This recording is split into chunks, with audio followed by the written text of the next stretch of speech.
দেশের বাইরে অবস্থানরত সকলের প্রতি সালাম রইল। আসসালামু আলাইকুম রহমতুল্লাহি ওবরকাতুহু। আমি আজ 5:30টার দিকে সংবাদ পেলাম ফটিকছড়ি থানার অন্তর্গত 6 নং পাইন্দং ইউনিয়ন দক্ষিণ পাইন্দং 3 নং ওয়ার্ড ঐতিহ্যবাহী বধূ তালুকদার বাড়ি নিবাসী দফাদার শফির পরিবারে দফাদার শফির ছেলে শাহাবুদ্দিন, উনি পেশায় ড্রাম ভরা ইট, বালি বা আনুষঙ্গিক মালামাল বোঝাই ড্রাইভারি করে। অনেক সময় কিন্তু উনি নেশাগ্রস্ত ওনাকে পাওয়া যায়। তো চলিত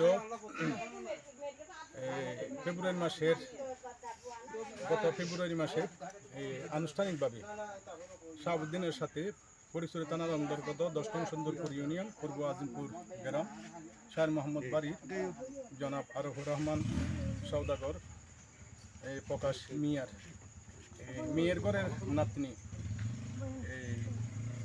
আরফুর রহমানের মেয়ে ছোট অবস্থায় মারা গিয়েছিল। নানা ওই সাতনিকে তাসনুবা আক্তার সাতনিকে দৈদ্যপুচ্ছ এই মেয়েকে লালন পালন করে লেখাপড়া শিখিয়ে বড় করেছে। এটা 17 বছর 6 মাস বয়স হয়েছে আনুমানিক। তো ফেব্রুয়ারি মাসে বিবাহ হয়েছে উভয় পরিবারের মধ্যে আনুষ্ঠানিকভাবে আর কি। তো আজ 2টার দিকে সাতনি ওর নানাকে ফোন দিয়েছিল, নানা ভাই আপনি আমাকে দেখতে আসেন এখানে। তো ব্যবসায়িক জামালার কারণে ব্যস্ততার কারণে ও সময় দিতে পারে নাই। তারপর ওই আরফুর রহমান মিয়ে নাতিন জামাইকে অর্থাৎ শাহাবুদ্দিনকে 16-17 বার ফোন দিয়েছিল, কিন্তু ফোন রিসিভ করা নাই। 7:30টার দিকে আজ বিকালে 4:30 সময় ওই আরফুর রহমান মিয়েকে শাহাবুদ্দিন ফোন দিয়েছে যে সাতনিমণি ফাঁসি গিয়ে মারা গিয়েছে। কিন্তু উনি তৎক্ষণাৎ বাইসাইকেলে করে এই সাতনির শাশুড় বাড়িতে এসে দেখে দরজা খোলা, ওখানে পাওয়া গেছে ওই শাহাবুদ্দিনের বড় বোন বনবোনের জামাতা ওদের ছেলে, পরিবারে আর কেউ ছিল না, এবং শাশুড়ি স্বামী পলাতক।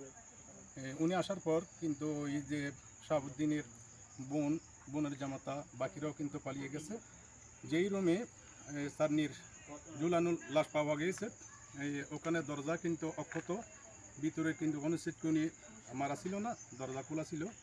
তো আমি এলাকার পাশ থেকে শুনতে পারলাম লোকজনের কাছ থেকে আজ 12টার পর থেকে যে কোনো সময় ওনাকে প্রথমে শারীরিক আঘাত করেছে, স্বামী মারছে। মারার পর ওই ওনার সহযোগী যারা বালুর কাজ করে ওনার সাথে থাকে, শাহাবুদ্দিনের সাথে থাকে, একটা বাইসাইকেলে করে মোটরসাইকেলে করে মেয়েকে মাঝখানে বসাইছে, একজন গাড়ি চালাইছে, পিছনে একজন ছিল ডাক্তারের কাছে নিয়েছে। আমি একটু আগে জানতে পারলাম আর কি এই এলাকার থেকে।